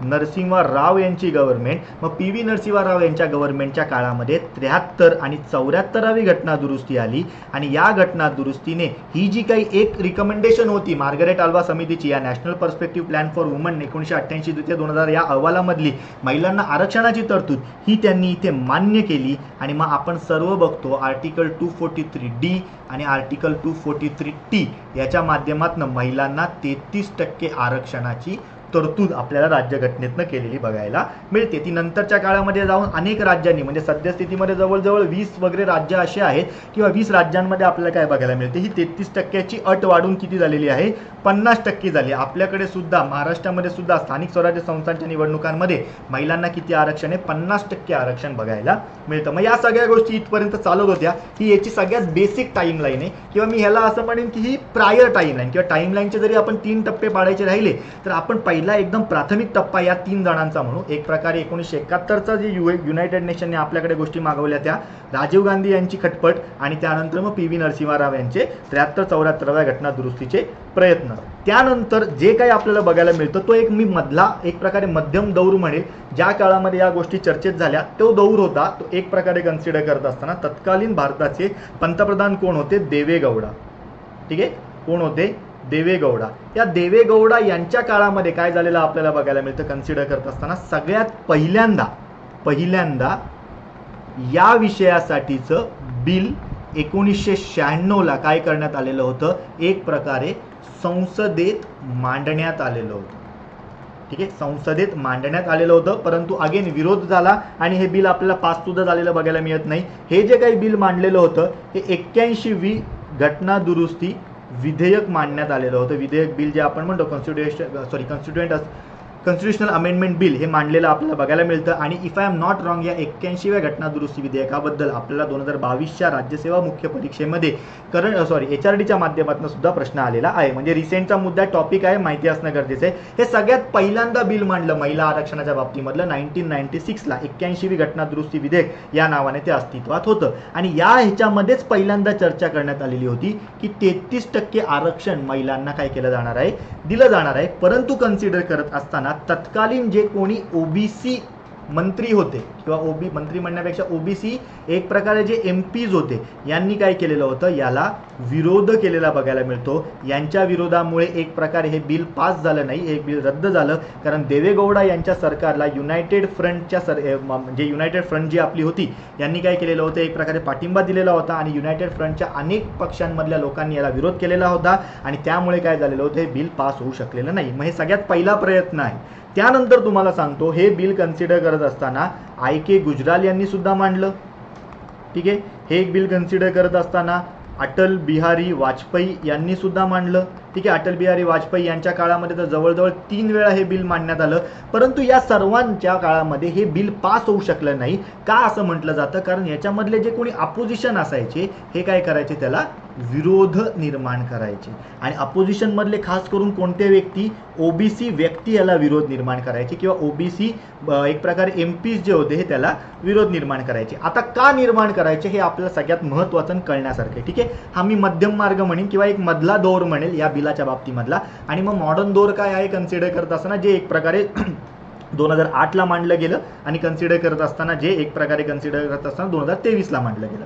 मग याचा जेव्हा आपण विचार करू तेव्हा हे बिल ओबीसींनी का नाकारलं, आता हे समजण्यासाठी सुद्धा आपल्याला आरक्षण समजून घेणं गरजेचं पुन्हा एकदा आहे. मग ओबीसींकडनं नाकारण्याचे कारण काय, का असं नाकारलं जात होतं? आता मला सांगा, तुम्हाला मी सांगितलेलं होतं आरक्षण कुठल्या कुठल्या स्वरूपातलं आहे रे बाबांनो. एक प्रकारे SC ST OBC EWS आणि एक प्रकारे खुला गट या स्वरूपामध्ये आपल्याला सेंटरला खास करून आरक्षण आहे. आता तुम्ही ते अजून डीपमध्ये जाऊ नका, VJA VJNTA NTB NTC NTD किंवा एक प्रकारे SBC वगैरे याच्यात जाऊ नका, पण सहसा आपल्याला एक प्रकारे या स्वरूपातलं आरक्षण सेंटर लेवलला बघायला मिळतं. ठीक आहे, पण हे आरक्षण कुठे रे बाबांनो? हे आरक्षण नोकऱ्यांमध्ये आहे, हे आरक्षण शैक्षणिक संस्थांमध्ये आहे. पण जेव्हा राजकीय विषय येतो तेव्हा राजकीय दृष्ट्या ओबीसींना आरक्षण नाही, ही तरतूद आपल्याकडे आहे. असं काय आहे का एवढ्या जागा ओबीसींना राखीव असतात? आता आपण काय बघतो, आपल्याला प्रश्न सुद्धा आलाय की SC आणि ST यांना जागा राखीव असतात. जर एक प्रकारे इलेक्शन म्हणजे संसदेचा विचार केला तर आपण काय बघतो रे, SCसाठी 84 जागा राखीव आहेत, STसाठी आपल्याला 47 जागा राखीव बघायला मिळतात आणि उरलेल्या मग आपल्याला काय बघायला मिळतात कन्सिडर करायचं झालं तर जवळजवळ 410च्या दरम्यान ज्या काही जागा उरतात त्या कशा असतात, ओपनसाठी असतात. म्हणजे जेव्हा आपण संसदेचा विचार करू राजकीय आरक्षणाचा तेव्हा या तीनच पद्धतींमध्ये आरक्षण दिलं जातं, SC ST आणि OBC. मग कन्सिडर करत असताना OBC सर्व नेत्यांचं काय म्हणणं आहे किंवा होतं की उद्या उठून ओबीसींनाच इथे आरक्षण नाहीये तर ओबीसी महिलांना आरक्षण कसं मिळणार? मग त्यामुळे याच्यावर काय होत होता, वेळोवेळी विरोध अस्तित्वात असलेला आपल्याला बघायला मिळत होता, जो सुद्धा एक व्हॅलिड मुद्दा आहे. त्याच्याबद्दल सुद्धा एक प्रकारे खूप सारे काय म्हणतो आपण त्याला की एक प्रकारे वेगवेगळे निर्णय लावण्यात आले किंवा वेगवेगळे एक प्रकारे निकष लावण्यात आले. पण ॲटलिस्ट आपल्याला एवढं माहिती पाहिजे की जेव्हा राजकीय दृष्ट्या विचार करतो तेव्हा आपल्याकडे SC ST आणि एक प्रकारे ओपन असे हे तीनच कॅटेगरी बघायला मिळतात. इन्क्लुडिंग तुम्हाला सांगतो आपल्याकडे जी 73-74वी घटना दुरुस्ती बघायला मिळते याच्यामध्ये सुद्धा काय आहे रे, SC आणि ST यांना आरक्षण आहे, कशावरनं, लोकसंख्येवरनं आहे ते. ठीक आहे, आणि कन्सिडर करत असताना जे काही ओबीसी आरक्षण आहे ते कोण देतं रे, इथे राज्य सरकार देतं. बरं, ओबीसी आरक्षण ही आपल्याला कशी बघायला मिळते, एक प्रकारे नॉट कंपल्सरी प्रोव्हिजन बघायला मिळते, म्हणजे दिलं तरी चालेल आणि नाही दिलं तरी चालेल. पण SC ST आरक्षण आपल्याला कशी बघायला मिळते रे, कंपल्सरी प्रोव्हिजन बघायला मिळते. तसंच महिला आरक्षण या 73-74व्या घटना दुरुस्ती सुद्धा कसं बघायला मिळतं रे, कंपल्सरी बघायला मिळतं. मग हा ओबीसींच्या सर्व नेत्यांचा मुद्दा होता की इथे ओबीसीलाच आता सद्यस्थितीमध्ये आरक्षण नाही आहे. तर मग तुम्ही एक प्रकारे कन्सिडर करत असताना एक प्रकारे ओबीसी महिलांना आरक्षण कसं द्याल? किंवा रिसेंटली म्हणजे कुठला तरी एक उल्लेख होता, if I am not wrong, एकदम 1990च्या काळातला तो उल्लेख आहे. त्या काळात असं म्हटलं गेलेलं होतं की साधारणतः की जर उद्या उठून 52-53 महिला सदस्य असतील तर त्यातल्या 4च ओबीसी आहेत. मग उद्या उठून जर आत्तापर्यंत ओबीसींनाच आरक्षण नाही आहे तर त्यातल्या महिलांना कसं आरक्षण मिळेल? मग या सगळ्या अशा अनेक गोष्टी झालेल्या होत्या. मध्ये खूप सारे एक प्रकारे म्हणजे नाट्य रूपांतर असलेले असे सुद्धा आपल्याला काही सीन बघायला मिळतात. म्हणजे तुम्हाला त्याचं एक सांगतो मी, एक 2000 साली 1998 साली एक बिल मांडलं जात होतं. म्हणजे त्या काळामध्ये कन्सिडर करत असताना ही गव्हर्नमेंट सुद्धा एक प्रकारे अटल बिहारी वाजपेयींच्या काळामधले होतं. तर त्यावेळेमध्ये एक थंबीदुराई नावाचे लॉ मिनिस्टर होते. आता ते राज्यसभेचे आपल्याला सदस्य बघायला मिळतात. AIADMK या तमिळनाडूमधल्या अण्णा द्रविड मुनेत्र कळघम या पक्षाचे ते सदस्य आपल्याला बघायला मिळतात. हे काय होते, लॉ मिनिस्टर होते आणि हे सदरचं बिल मांडतच होते. कधीचं, 12 जुलै 1998चं. ठीक आहे, एवढी डेट लक्षात ठेवणं गरजेचं नाही, पण एक छोटंसं काय म्हणतो आपण त्याला, केऑस झालेला होता. त्यामुळे हा मुद्दा चर्चेत असणं गरजेचं आहे, माहिती असणं गरजेचं आहे. तर त्यांनी हे बिल मांडत होते. ते तत्कालीन देन लॉ मिनिस्टर होते, कायदा मंत्री होते. तर त्यावेळेस RJD हे जे काही आपला राष्ट्रीय जनता दल हा पक्ष आहे त्याचे एक सदस्य होते, सुरेंद्र प्रकाश यादव. यांनी काय केलं, एक प्रकारे थंबीदुराई यांच्या हातामधलं ते बिल खेचून घेतलं आणि ते बिल फाडलं सुद्धा होतं. म्हणजे या स्वरूपात विरोध होता की बाबा ओबीसींनाच अजून आरक्षण नाही आहे तर तुम्ही एक प्रकारे आरक्षण कसं देतात? मग कन्सिडर करत असताना अनेक गोष्टी झाल्या याच्यामध्ये किंवा अनेक वेळा याच्याबद्दल एक प्रकारे प्रयोग सुद्धा करण्यात आले. मग हा ओबीसीचा सगळ्यात पहिल्यांदा मुद्दा देवेगौडा यांच्या काळातच अस्तित्वात आला. त्यानंतर म्हणजे जेव्हा पहिल्यांदा हे बिल मांडलं तेव्हापासून अस्तित्वात आला. तो डायरेक्ट 2008च्या त्या बिलापर्यंत सुद्धा अस्तित्वात होता. यावेळेस असं म्हटलं जातं की एक प्रकारे अपोजिशन सुद्धा मदत करेल. म्हणजे जर NDA सोडलं तर जवळजवळ BJD असेल, काँग्रेस असेल किंवा सर्वच पक्षांनी सध्या DMK असेल सर्वांनीच मान्यता दिलेली आहे. फक्त 2 जणांनी लोकसभेमध्ये याच्या विरुद्ध मत केलेलं होतं. ते AIMIMचे होते, बरोबर. असदुद्दीन ओवेसी आणि जलाल यांनी काय केलेलं होते, कन्सिडर करत असताना विरोधात मतदान केलेलं आहे. ठीक आहे, पण ती ॲटलीस्ट गोष्ट आपल्याला माहिती असणं गरजेचं आहे. मग ह्या सगळ्या गोष्टी कशाच्या होत्या, तर एक प्रकारे OBC आरक्षणाच्या बाबतीमधल्या होत्या. मग उद्या उठून सगळ्यात पहिल्यांदा जेव्हा ही ठिणगी उडली ना मित्रांनो, त्याच वेळेस काय झालं, देवेगौडा यांनी काय केलेलं होतं, तर एक प्रकारे एक सिलेक्ट कमिटी स्थापन केली. काय, एक सिलेक्ट कमिटी स्थापन केली. आणि ही सिलेक्ट कमिटी कोणाच्या अध्यक्षतेखाली स्थापन केलेली होती, तर तत्कालीन CPIच्या एक नेत्या होत्या, फार मोठ्या नेत्या होत्या, गीता मुखर्जी नावाच्या. काय, गीता मुखर्जी नावाच्या यांच्या अध्यक्षतेखाली एक प्रकारे एक समिती स्थापन केली, एक सिलेक्ट कमिटी स्थापन केली, ज्याच्यामध्ये 21 जण लोकसभेचे, 10 जण राज्यसभेचे असे 31 सदस्य होते. त्याच्यामध्ये आपल्याला शरद पवार साहेब, नितीश कुमार साहेब, ममता बॅनर्जी, त्यानंतर एक प्रकारे सुषमा स्वराज, त्यानंतर एक प्रकारे उमा भारती, त्यानंतर अनेक असे मोठमोठे दिग्गज नेते त्या काळातले संसदेतले आपल्याला सदस्य बघायला मिळतात. यांनी सुद्धा अनेक गोष्टी सुचवलेल्या आपल्याला बघायला मिळतात. परंतु OBCचा असलेला हा विरोध आणि त्यांचा न सुटलेला प्रॉब्लेम हा एक प्रकारे अस्तित्वातच राहिला. अटल बिहारी वाजपेयी यांच्या काळामध्ये जसं मी तुम्हाला म्हटलं, ते सुरेंद्र प्रकाश यादव यांनी ते बिलच फाडलं, असा केऑस झालेला होता. आणि त्याच काळामध्ये एक व्यक्ती होते ज्यांचं नाव आहे इलियास आझमी. काय, इलियास आझमी नावाचे एक व्यक्ती होते. यांनी आता नवीनच सुरू केलेला होता की जर सर्वांनाच द्यायचं असेल महिलांना आरक्षण, तर तुम्ही मुस्लिम महिलांना सुद्धा आरक्षण द्या. मग हा सुद्धा सगळ्यात पहिल्यांदा तिथे इश्यू सुरू झालेला बघायला मिळतो. मग या इश्यूला एक प्रकारे हे करत असताना त्यावेळेस MS गिल खूप जास्त चर्चेमध्ये होते. त्यांनी खूप जास्त एक प्रकारे मुद्दे मांडलेले होते, तोडगा काढायचा प्रयत्न केलेला होता. आणि त्यांचा हा तोडगा बाहेर येत असताना जवळजवळ UPA सरकार आलं. आणि UPA सरकारच्या काळामध्ये, थांबा 1 मिनिट, स्लाईड संपलेल्या आहेत आपल्या, मला ते ॲड करू द्या. मला नेहमी वाटतं की 5-6 स्लाईडमध्ये होऊन जाईल, पण आपण लिहितोच एवढं लिहिलेलं आहे आपण. पण चांगली गोष्ट आहे. आय होप तुम्हाला ते कळत असेल किंवा माझा मुद्दा कळत असेल तुम्हाला की आपल्याला लिहिलेलंच का अपेक्षित आहे. आपण डायरेक्ट कॉपी पेस्ट किंवा स्लाईड का नाही आणू शकत. आता ही जी इमेज आहे ना, ही इमेज मी स्वतः बनवतो. तर ही बनवू शकतो, तर स्लाईड बनवायला काहीच कठीण नाही आहे. पण जर आपण लिहिलं स्वतः तर ते जास्त वेळासाठी लक्षात राहतं. म्हणजे मला जर कोणता एखादा विद्यार्थी जर एक प्रकारे कन्सिडर करत असताना विदाऊट कागद पेन घेऊन बसलेला दिसला, तर माझं स्वतःचं इरिटेट होतं किंवा मी एवढं समजतो की हा अभ्यास करत नाही. इव्हन तुम्ही मलाही कधी बघितलं लायब्ररी वगैरेमध्ये, तर मी स्वतः डायरेक्ट कागद पेनावत असतो. आयुष्यात खिशात हा नेहमी पेन असलाच पाहिजे आणि सोबत कागद किंवा एक डायरी असली पाहिजे तुमची, ज्याच्यामध्ये तुम्ही एक मुद्दे मांडा. मग हे सगळं झालं. आता आपण परत मुद्द्याकडे येऊया. या सगळ्या गोष्टी होत गेल्या आणि एक प्रकारे कन्सिडर करत असताना डॉक्टर मनमोहन सिंग यांचं एक प्रकारे कन्सिडर करत असताना सरकार अस्तित्वात आलं, ज्याला आपण UPA सरकार म्हणतो. ठीक आहे, ज्याच्यामध्ये सर्वात मोठा भाऊ कोण होता, काँग्रेस होता, युनायटेड प्रोग्रेसिव्ह अलायन्स, बरोबर. मग यांनी काय केलं, किंवा एक प्रकारे तत्कालीन काँग्रेसच्या किंवा आत्ताच्याही काँग्रेसच्या अध्यक्षा सोनिया गांधी, ठीक आहे, सोनिया गांधीजी यांनी काय केलेलं आपल्याला बघायला मिळतं की यांनी सर्व त्यांच्या मित्रपक्षांची एक बैठक बोलवली आणि हे वुमन रिझर्वेशन बिल अस्तित्वात असावं का याच्या बाबतीमध्ये त्यांचा सुद्धा से घेतला. ऑल पार्टी मिटिंग झाली, याच्यामुळे सदरचं बिल असावं असं ठरलेलं आपल्याला बघायला मिळतं. आणि त्याच दृष्टीने कन्सिडर करत असताना एक प्रकारे 108वं कॉन्स्टिट्युशनल अमेंडमेंट बिल 2008 हे एक प्रकारे कन्सिडर करत असताना अस्तित्वात आलं, जे 6 मे 2008 साली राज्यसभेमध्ये आपल्याला मांडलेलं बघायला मिळतं. कुठं, राज्यसभेमध्ये मांडलेलं बघायला मिळतं. ही सगळ्यात मोठी गोष्ट आहे. इथे आपल्याला आयोग लोकसभा करून देणार, पण राज्यसभेमध्ये केलेलं बघायला मिळतंय. आणि याच्यामध्ये काही गोष्टी वेगळ्या आल्या. याच्यामध्ये 3 प्रकारच्या गोष्टी आलेल्या होत्या. पहिली त्यांनी एक याच्यामध्ये अशी गोष्ट ठेवली किंवा याच्याबद्दल एक प्रकारे अशी एक कॅरेक्टरिस्टिक्स ठेवली की याच्यामध्ये त्यांनी सांगितलं की 33% आरक्षण महिलांना असणार आहे. महिलांना किती असणार आहे, 33% आरक्षण असणार आहे. पण हे आरक्षण किती असणार आहे, तर हे आरक्षण असणार आहे 100 ने 33% वाढवून, म्हणजे 100 + 33 असं 133 जागांसाठीचं आरक्षण असणार आहे. प्लस हे आरक्षण किती वेळासाठी असणार आहे कन्सिडर करत असताना, एकूण 15 वर्षांसाठी असणार आहे. म्हणजे 15 वर्षासाठी सुरुवातीच्या लेवलला असेल, नंतर वाढवायचं तिथे वाढवू शकतात. आणि तिसरी याच्यामध्ये गोष्ट होती, त्याला एक प्रकारे MS गिल फॉर्म्युला असं सुद्धा म्हटलं जातं. या फॉर्म्युला असा होता की त्यांनी असं सांगितलेलं होतं या बिलामध्ये, नुसतं राजकीय किंवा संसदीय लेवलला आरक्षण न ठेवता पार्टी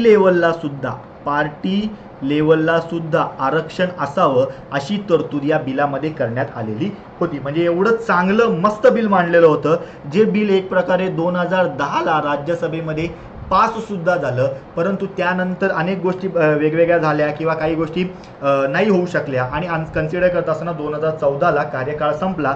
त्यानंतर लोकसभा आपली बरखास्त झाली किंवा कार्यकाळ संपल्यामुळे नवीन सरकार आलं आणि आपण नेहमी पॉलिटीमध्ये बघतो, जर लोकसभेतनं बिल एक प्रकारे राज्यसभेतनं बिल आलेलं असेल आणि ते लोकसभेमध्ये एक प्रकारे पेंडिंग असेल तर ते काय केलं जातं, एक प्रकारे पुन्हा नव्याने मांडावं लागतं. मी बरखास्त शब्द वापरत नाहीये, ते पुन्हा नव्याने मांडावं लागतं नवीन लोकसभेसमोर. मग या सगळ्या गोष्टी झाल्या, पण ह्या गोष्टी चालत होत होत्या आणि त्याच दरम्यान आपण काय बघतोय, 2014ला आपल्याकडे सत्तांतर झालं. 2014ला युपीएच्या ऐवजी कोणाचं सरकार आलेलं होतं, एनडीएचं सरकार आलेलं होतं, ज्याच्यामध्ये मोठा भाऊ कोण होता, बीजेपी होता. या बीजेपीच्या संकल्पपत्रामध्ये, संकल्पपत्र 2014चं, याच्यामध्ये एक प्रकारे वुमन रिझर्वेशन बिल आम्ही अस्तित्वात आणू असा त्याच्यामध्ये उल्लेख होता. ठीक आहे, 2014ला ते झालं नाही. त्यानंतर 2019चं पुन्हा एकदा संकल्पपत्र आलं आणि त्याच्यामध्ये सुद्धा पुन्हा एकदा वुमन रिझर्वेशन बिल आम्ही अस्तित्वात आणू याचा उल्लेख झाला आणि याच्याचमुळे आज आपल्याला संसदेमध्ये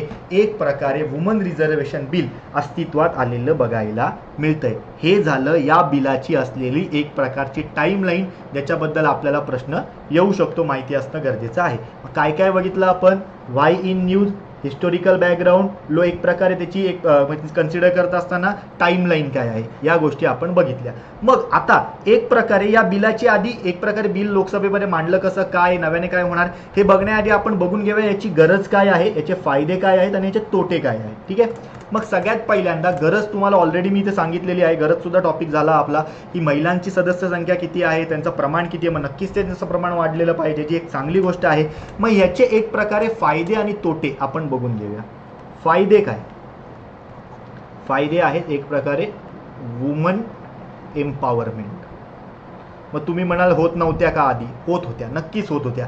2014ला बीजेपीने संकल्पपत्रामध्ये हे मांडलेलं होतं, परंतु ते अस्तित्वात न आल्यामुळे अनेक दुसऱ्या योजनांच्या माध्यमातून बीजेपीने वुमन एम्पॉवरमेंट हे कव्हर करण्याचा प्रयत्न केला. तुमचं डिजिटल इंडिया घ्या, तुमचं उज्ज्वला योजना घ्या, तुमची उजाला योजना घ्या, अनेक ठिकाणी महिलांसाठी वेगवेगळ्या योजना करण्यात आलेल्या होत्या. मग या सर्वांच्या माध्यमातून करतच होते, परंतु आता एक राजकीय आणि सॉलिड काहीतरी पाहिजे, त्याच्यासाठी हे मांडण्यात आलेलं होतं. ज्याच्यातनं मोठी गोष्ट काय, वुमन एम्पॉवरमेंट निर्माण होईल. दुसरी गोष्ट काय आहे, वुमनची लीडरशिप जी आहे ही एक प्रकारे मोठ्या प्रमाणामध्ये वाढेल आणि आज जे आपण म्हणतोय महिला या पुरुषांना खांद्याला खांदा लावून काम करत आहेत, तर ते नक्कीच काय होईल, एक प्रकारे चांगल्या पद्धतीने अजून अस्तित्वात येईल. त्यानंतर तिसरी गोष्ट काय होणार आहे, जेंडर इक्वॅलिटीची गोष्ट होणार आहे. जेंडर इक्वॅलिटी, स्त्री पुरुष समानता या गोष्टी अस्तित्वात येईल. त्यानंतर कन्सिडर करत असताना इथे आपण बघतोय बघा की जेव्हा जेंडर इक्वॅलिटी येते, जेव्हा व्हॅल्यूज कळतात, तेव्हा जे काही जातीचं राजकारण असतं ते कमी होऊन जातं. ठीक आहे, किंवा आपण नेहमी म्हणतो की महिलांना आरक्षणाची गरज आहे का, अनेक जण नाही म्हणतात, तर मी तर म्हणेन की महिलांना आरक्षणाची 100% गरज आहे. आपण आपल्याकडे बघतोय आपल्या SC आणि ST कॅटेगरीमधल्या बंधू भगिनींना आपण काय देतो, आरक्षण देत असतो. मग एक प्रकारे महिलांनी सुद्धा खूप जास्त सहन केलेलं आहे. मग ह्या ज्या काही रॉंग डुईंग्स त्यांच्या सोबत झालेल्या होत्या आधीच्या काळामध्ये, त्या पुसण्यासाठी त्यांना आरक्षणाची 100% गरज आहे. या गोष्टी अस्तित्वात येतील आणि एक प्रकारे जसं पंचायत लेवलला आज आपल्याला महिलांचं प्रमाण वाढलेलं बघायला मिळतं, त्यांची लिडरशिप वाढलेली बघायला मिळते, तशीच एक प्रकारे नॅशनल आणि स्टेट लेवलला ती गोष्ट वाढेल. महिलांचं प्रतिनिधित्व वाढेल, महिलांचे मुद्दे वाढतील, महिलांच्या गोष्टी वाढतील आणि ज्याच्यातनं काय होईल, देशाची प्रगती होईल. पंचायतला आपण बघितलं की 50% आज आपल्याकडे आरक्षण आहे, राज्यघटनेने 33% सांगितले, कितीतरी महिलांची प्रगती होते. मग एक प्रकारे साधी गोष्ट आहे, मी तुम्हाला सांगतो की एक छोटंसं उदाहरण जे मी माझ्या डेली लाईफमध्ये पाहिलेलं आहे की महिलांचं प्रमाण पंचायतीमध्ये वाढल्यामुळे जे काही आपल्या जे महिला बचत गट असतात ना, त्यांचं प्रमाण सुद्धा वाढले की जिथे महिला इंडिपेंडंट होते. चौथी गोष्ट, महिलांना डिसिजन मेकिंगमध्ये एक प्रकारे आपल्याला सहभाग त्यांचा नोंदवलेला बघायला मिळतोय किंवा डिसिजन मेकिंग मधला त्यांचा सहभाग बघायला मिळतोय आणि महिला ह्या कधीही संवेदनशील असून प्रॅक्टिकल सुद्धा विचार करतात. ठीक आहे, माणूस कदाचित इमोशनल होऊ शकतो पुरुष, पण महिला या नेहमी संवेदनशील असून सुद्धा प्रॅक्टिकली निर्णय घेतात, हे आपल्याला वेळोवेळी बघायला मिळालेलं आहे. आणि त्यानंतर महत्त्वाचं म्हणजे वोट शेअर सुद्धा याच्याने वाढेल आणि वोट शेअर वाढल्याने काय होईल की जी काही डेमोक्रेसी आहे आपली ही अजून काय होणार आहे, स्ट्रॉंग होणार आहे. हे एवढे आपल्याला याचे फायदे बघायला मिळतात. मग याचे तोटे काय आहेत रे, तोटे सुद्धा आपल्याला माहिती असणं गरजेचं आहे. याचे तोटे काय सांगू शकतो आपली, तर मानसिकता, आपली मानसिकता बदल होणं गरजेचं आहे. हा सगळ्यात मोठा प्रॉब्लेम आहे सध्या या गोष्टीला. आपल्याला एक्सेप्ट करायलाच कठीण जातं आपल्याला, म्हणजे आपल्या समाजातल्या काही घटकांना, की आपल्यावरती कोणतरी एक महिला आहे जी आपल्याला ऑर्डर देते, जी आपली बॉस आहे. मग ही मानसिकता बदल होणं गरजेचं आहे. प्लस आपल्याकडे एक संकल्पना आहे बघा, ज्याला एक प्रकारे एक नाव सुद्धा दिलेलं आहे, सरपंचपती. सरपंचपती म्हणजेच काय, एक प्रकारे आपण बघतो सरपंचच पती नाव का आलं, महिलांना आरक्षण कुठे आहे, एक प्रकारे कुठे बघतो आपण तर पंचायत राजमध्ये बघतो. तिथे काय व्हायचं की महिलांसाठी एक प्रकारे रोटेशनल पद्धतीमध्ये सीट एक प्रकारे रिझर्व व्हायच्या. मग जर तिथे ऑलरेडी आधीपासून जर एखादा पुरुष तिचा नवरा सरपंच असेल तर तो काय करायचा, महिला सीट लागली म्हणून आपल्या बायकोला उभं करायचा, पण खरं काम तोच बघायचा. म्हणजे टेक्निकली ओव्हरऑल कंट्रोल कोणाचा होता, त्यांचाच होता. पण त्या मानसिकतेतनं हळूहळू बाहेर पडतोय आणि आज आपल्याला महिला सुद्धा सजग झालेल्या बघायला मिळत आहेत. मग हेच जेव्हा होईल तेव्हा ते नॅशनल लेवलला झाल्यावर एक प्रकारे वुमन एम्पॉवरमेंट मोठ्या प्रमाणामध्ये होईल. हे सध्याचे दोन आपल्याला महत्त्वाच्या गोष्टी इथे आलेल्या बघायला मिळतात. हे फायदे किंवा तोटे आपण इथे कन्सिडर करू. त्यानंतर अजून एक महत्त्वाची गोष्ट, आता आपण मुद्द्याकडे येऊया की हे जे काही 2023चं बिल आहे, हे 2023चं बिल नक्की काय आहे. तर लक्षात ठेवायचं, आपण बघतोय की आपल्याकडे 18 ते 22 सप्टेंबर, ठीक आहे, 2023 या दरम्यान काय होतंय, एक प्रकारे संसदेचं स्पेशल अधिवेशन, स्पेशल सेशन बोलवलं गेलेलं आहे. आता त्याच्यासाठीची काल मी एक प्रकारे रील सुद्धा शूट केली, ठीक आहे. स्पेशल सेशन बोलवण्याचा अधिकार कोणाला आहे, अनेक जणांचं त्याच्यावर चुकलं सुद्धा मित्रांनो. स्पेशल सेशन बोलवण्याचा अधिकार कोणाला आहे, तर आपल्या राष्ट्रपतींनाच आहे. स्पेशल सेशन म्हणजे काय, आपल्या भारतामध्ये रेग्युलर सेशन्स होतात, रेग्युलर पार्लमेंटरी सेशन्स होतात. किती होतात रे ते, 3 होतात. कोणते कोणते, बजेटरी सेशन जे साधारणतः फेब्रुवारीमध्ये असतं, दुसरं मॉन्सून सेशन जे साधारणतः जून जुलैमध्ये असतं, आणि एक काय असतं, विंटर सेशन जे साधारणतः नोव्हेंबर डिसेंबरमध्ये असतं. मग उद्या उठून या रेग्युलर सेशनच्या विरुद्ध जे याच्या म्हणजे हे सोडून जर राष्ट्रपती एखादं सेशन बोलवत असतील तर त्याला काय म्हणतो आपण, स्पेशल सेशन असं म्हणतो. मग उद्या उठून रेग्युलर सेशन ज्या कलमाने बोलवले जातात त्याच कलमाने स्पेशल सेशन सुद्धा बोलवले जातात. राज्यघटनेच्या कलम 85 नुसार स्पेशल सेशन बोलवण्याचा अधिकार कोणाला आहे, राष्ट्रपतींना. एवढं लक्षात इथे ठेवायचं. मग 18 ते 22 सप्टेंबर 2023 मध्ये आपलं स्पेशल सेशन झालं. अनेक जणांनी लय तुक्के मारले, वन नेशन वन इलेक्शन, याहून त्याहून अशा अनेक गोष्टी मांडलेल्या होत्या. मग उद्या उठून त्यांनी एक नवीन दबक्या पावलांनी बिल काढलं, तर ते होतं आपलं कन्सिडर करत असताना वुमन रिझर्वेशन बिल. आणि मग सिच्युएशन काय झालेली आपल्याला बघायला मिळते, कन्सिडर करायचं झालं तर आपल्याकडे आपण बघतोय की या 18 तारखेला एक प्रकारे जुन्या संसदेत शेवटचा दिवस झाला. आणि या संसदेला आता नाव काय देण्यात आलेलं होतं, संसद भवन नावाने ती आता ओळखली जाईल, असं एक नामकरण झालं. आणि 19 तारखेपासून आपण काय झालेलो बघायला मिळतो, नवीन संसदेमध्ये आलेलो होतो. आणि हे नवीन संसदेत आल्यानंतर नवीन संसदेतलं पहिलं बिल म्हणून कोण आपल्याला अस्तित्वात आलेलं बघायला मिळतं, हे वुमन रिझर्वेशन बिल अस्तित्वात आपल्याला आलेलं बघायला मिळत आहे. आणि कन्सिडर करत असताना हे बिल मांडण्यासाठी नवीन, आता ऑब्व्हियसली साधी गोष्ट आहे ना, जुनं बिल हे काँग्रेसच्या काळातलं होतं. जर तेच मांडलं असतं तर त्याला फक्त आता लोकसभेत मान्यता द्यावी लागली असती, कारण राज्यसभेत एकदा पास झाले. राज्यसभेत हे कंटिन्यू हाऊस आहे, ते काही एक प्रकारे बरखास्त होत नाही, त्यामुळे राज्यसभेत पुन्हा पास करावं लागणार नाही. परंतु नव्यानेच बिल मांडलेलं आहे, त्यामुळे ते लोकसभा आणि राज्यसभेत सुद्धा पास करावं लागेल. लोकसभेमध्ये हे बिल मांडलं, नवीन संसदेच्या लोकसभेमधल्या हाऊसमध्ये हे बिल एक प्रकारे मांडलेलं बघायला मिळतं, पहिलं बिल म्हणून. आणि जे एक प्रकारे बिल मांडलं 19ला आणि त्याला एक प्रकारे मान्यता दिली गेलेली बघायला मिळते. 19 सप्टेंबरला हे बिल मांडलं आणि एक प्रकारे 20 सप्टेंबरला या बिलाला मान्यता मिळाली. म्हणजेच थोडक्यात एक प्रकारे पहिले बिल मांडलेले नवीन संसदेमध्ये सुद्धा वुमन रिझर्वेशन बिल आहे, आणि पहिले बिल स्वीकारलेले सुद्धा कुठल्याही संसदेमध्ये, मान्य केलेले सुद्धा कुठल्याही संसदेमध्ये एक प्रकारे वुमन रिझर्वेशन बिल आहे. याच्याबद्दलची सुद्धा इमेज मी काय होती टेलिग्राम चॅनलवर टाकलेली होती. आता मी त्या आकड्यांची खेळत बसणार नाही, एवढ्या विरुद्ध एवढ्या जणांनी पास केलं. मला एवढं माहिती आहे 2 जणांनी याला विरोध केलेला होता, जे AIMIMचे होते.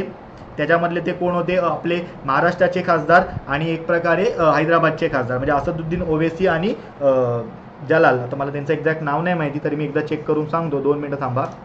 म्हणजे मी कन्फ्यूज होतो, त्यांची 2 नावं, 1 मिनटं.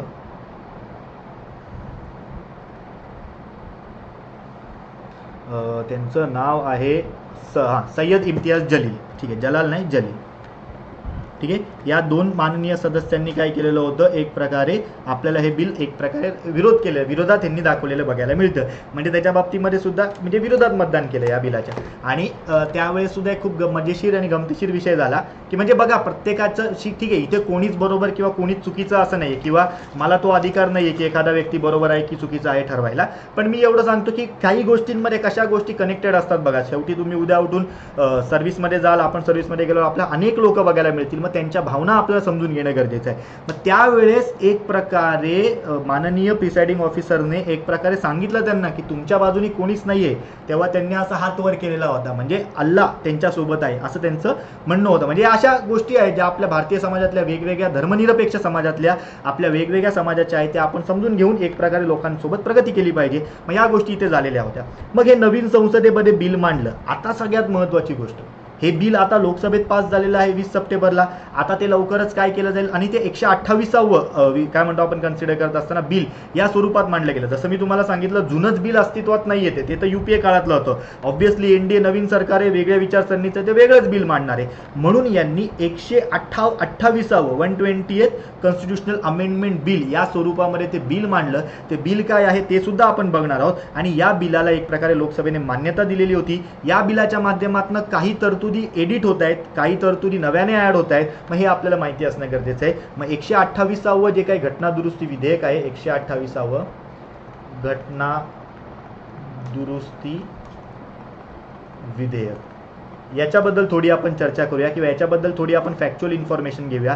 कधी मांडलं, काय मांडलं, कसं मांडलं आपल्याला माहिती असणं गरजेचं आहे. किंवा कुठले कलम नव्याने एडिट करण्यात आले किंवा कोणी मांडलं हे सुद्धा आपल्याला माहिती असणं गरजेचं आहे. तुमच्यासमोर ते बिलच मांडतो. आज म्हणजे दुपारी मगाशी मी काय केलेलं होतं, आपल्या टेलिग्राम चॅनलवर ते बिल पाठवलेलं होतं. पण ॲटलीस्ट आपल्याला आयडिया क्लिअर पाहिजे त्याच्याबद्दलची. मग त्यामुळे ते पुन्हा एकदा काय करतो, तुमच्यासमोर मांडतो, म्हणजे जेणेकरून तुम्हाला त्याच्याबद्दलचं अजेंडा किंवा ते बिल कसं आहे नक्की हे लक्षात येईल. ठीक आहे, चलो आता हे ते बिल आहे.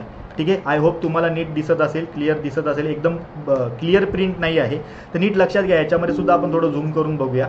ठीक आहे, या बिलाचा उल्लेख एक प्रकारे हे बिल मांडण्यात आलं या स्वरूपामध्ये. आणि या बिलाचा उल्लेख कन्सिडर करत असताना त्यांनी काय केलेला होता, द कॉन्स्टिट्यूशन 128 अमेंडमेंट बिल 2023 128वे घटना दुरुस्ती विधेयक. अतिशय महत्त्वाचं लक्षात घ्या, हे लोकसभेमध्ये पास झाले, राज्यसभेत पास झाल्यावर 106वी घटना दुरुस्ती होणार आहे. ठीक आहे, 106वी घटना दुरुस्ती होणार आहे. म्हणून मी अजून ती झालेली नाही आहे. राष्ट्रपतींची स्वाक्षरी झाल्यानंतर त्याला मान्यता मिळेल, ती घटना दुरुस्ती होईल. ठीक आहे, लॉंग प्रोसिजर अजून बाकी आहे. ते झाल्यावर एक प्रकारे त्याच्याबद्दलची रील बनवून टाकेन मी, ते तुम्हाला लक्षात येण्यासाठी. पण ॲटलीस्ट लक्षात घ्या, कदाचित ते आज उद्याच होऊन जाईल, काही त्याच्यामध्ये जास्त वेळ लागणार नाही. पण ॲटलीस्ट आज मी आज ॲक्च्युली व्हिडिओ करणार नव्हतो. मी तुम्हाला सांगणार होतो की आपण थोडं राज्यसभेने पास झाल्यावर करूया, पण म्हटलं काल आपण बोललोय तर आज आपण व्हिडिओ करून टाकूया, काही इश्यू नाही. राज्यसभा आणि जेव्हा राष्ट्रपती मान्यता देतील तेव्हा आपण त्याची एक छोटीशी 1 मिनिटाची रील बनवूया. मग लक्षात ठेवायचं 128वे बिल आहे आणि 106वी घटना दुरुस्ती असणार आहे. ठीक आहे, हे सगळ्यात महत्त्वाची आकडेवारी परीक्षेला याच्यावर प्रश्न येऊ शकतो. ठीक आहे, मग याच्यामध्ये काय सांगितलेलं आहे, या बिलाला काय म्हटलं जावं. बरं, अजून एक महत्त्वाची गोष्ट म्हणजे काय, हे बिल जरी मांडलेलं असलं लोकसभेमध्ये तरी हे काय बिल लोकसभेमध्ये एक प्रकारे महिला आरक्षणाच्या बिल असं वुमन रिझर्वेशन बिल नावाने नाही मांडलं. या बिलाला त्यांनी नाव सुद्धा दिलेलं आहे. या बिलाचं त्यांनी नाव काय दिलेलं होतं, नाव काय आहे बिलाचं, नारी शक्ती वंदन अधिनियम. आणि हे बिल मांडण्याचं काम कोणी केलेलं असं म्हटलं जातं, तर आपले जे एक प्रकारे मिनिस्टर आहेत बाय अर्जुन राम मेघवाल यांनी ते बिल मांडलेलं आहे. आपल्याला प्रश्न आला कोणी टेबल केलं, तर एक प्रकारे यांनी टेबल केलं, एवढं लक्षात ठेवायचं. ठीक आहे, मग आता हे तुम्हाला दाखवतो, याचा उल्लेख सुद्धा असेल बघा याच्यामध्ये, आपल्या त्या बिलाच्या याच्यामध्ये इथे खाली असेल कुठेतरी बघा. हां, सदरचं बिल कोणी मांडलेलं आहे, अर्जुनराम मेघवाल यांनी मांडलं आहे. ठीक आहे, एवढं लक्षात ठेवायचं. नाही तर अनेक जण याचं उत्तर नरेंद्र मोदी, अमित शाह, स्मृती इराणी असं काहीतरी देतील, पण अर्जुनराम मेघवाल यांनी मांडलेलं आहे. मग या बिलाला त्यांनी नाव काय दिलेलं आहे, 128वे बिल 2023चं. आणि कन्सिडर करत असताना याच्यामध्ये काय गोष्टी ॲड केल्या जाव्या आणि यामध्ये काही गोष्टी एक प्रकारे कशामध्ये त्याच्यामध्ये चेंजेस करण्यात यावे असा उल्लेख केलेला आहे. तर आपण फक्त एवढं लक्षात ठेवायचं, अमेंडमेंट ऑफ आर्टिकल 239AA.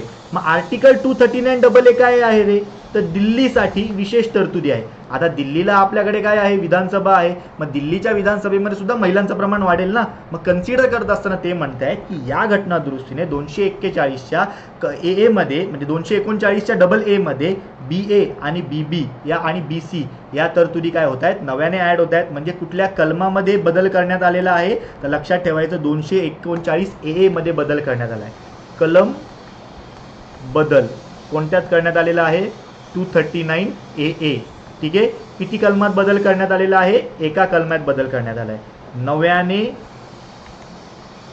दाखल केलेली कलमे. आठवतं तुम्हाला 2021च्या राज्यसेवा पूर्व परीक्षेमध्ये आपल्याला प्रश्न विचारलेला होता ओबीसीच्या बाबतीमधली जी कमिशन होती ओबीसीची. ठीक आहे, मग याला जेव्हा घटनात्मक दर्जा देण्यात आला तेव्हा कुठल्या कुठल्या कलमांमध्ये बदल करण्यात आला, किती कलमांमध्ये बदल करण्यात आला, असा प्रश्न होता ज्याचं उत्तर 3 होतं. 2021 राज्यसेवा सेम आपल्याला येऊ शकतं, त्यामुळे आपल्याला माहिती असणं या गोष्टी गरजेच्या आहेत. मग कुठल्या कुठल्या कलमांमध्ये म्हणजे कुठली कुठली कलम नव्याने टाकणार आहेत एवढंच बघायचं आपण. तर लक्षात ठेवायचं 330A, त्यानंतर 332A आणि 334 मध्ये कन्सिडर करत असताना एक नवीन तरतूद म्हणजे 334 नंतर सुद्धा 334A अशा एक प्रकारे 3 कलमांची ॲडिशन होणार आहे. कुठले कुठले, 330, 332 आणि 334A अशा 3 नवीन कलमांची ॲड होत आहेत. म्हणजे नव्याने दाखल झालेले किती आहेत, 3 आहेत.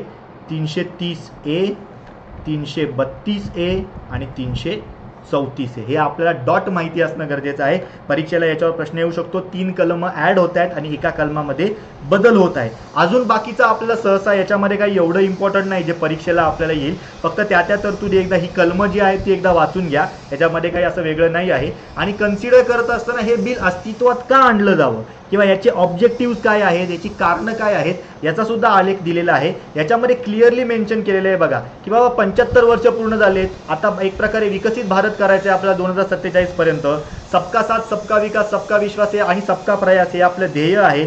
मग उद्या उठून याच्यामधला सगळ्यात महत्त्वाचा घटक कुठला आहे, तर नारी शक्तीचा आहे. मग नारी शक्तीला एक प्रकारे डेव्हलप करण्यासाठी किंवा वुमन एम्पॉवर करण्यासाठी आतापर्यंत आपण वेगवेगळ्या गोष्टी कुठल्या कुठल्या केल्या, योजना आणल्या, इज ऑफ लिव्हिंग केलं त्यांचं, उज्ज्वला योजना असेल, त्यानंतर स्वच्छ भारत मिशन असेल, अशा मुद्रा योजना असेल, अशा अनेक योजना आणल्या. मग आता काहीतरी रॉक सॉलिड पाहिजे. जसं पंचायती राज संस्थांना आपण दिलं तसं आपल्या देशाच्या एक प्रकारे सर्वोच्च अशा केंद्रीय म्हणजे कॅबिनेटमध्ये आणि राज्याच्या सुद्धा सर्वोच्च अशा राज्य विधिमंडळांमध्ये महिलांचं प्रमाण असावं, या दृष्टीने एक प्रकारे हे बिल मांडलेलं आपल्याला बघायला मिळतं. हे सगळं इथे मेन्शन केलेलं आहे. ॲटलिस्ट आपल्याला एवढं माहिती असणं गरजेचं आहे. परीक्षेला या सर्वांवर प्रश्न आपल्याला येऊ शकतो. ठीक आहे, मग आता समअप करताना मी फक्त तुम्हाला एवढं म्हणेन की एक प्रकारे हे जे काही बिल आहे 2023चं मांडलेलं आहे, ह्याच्या आपण ह्या सगळ्या गोष्टी बघितल्या, फायदे तोटे. हां, एक गोष्ट राहिली, नव्याने समाविष्ट कलम 3, एडिट केलेली कलम 1, सुधार करण्यात आली. ऑब्व्हियसली एका कलमात सुधार करण्यात आली.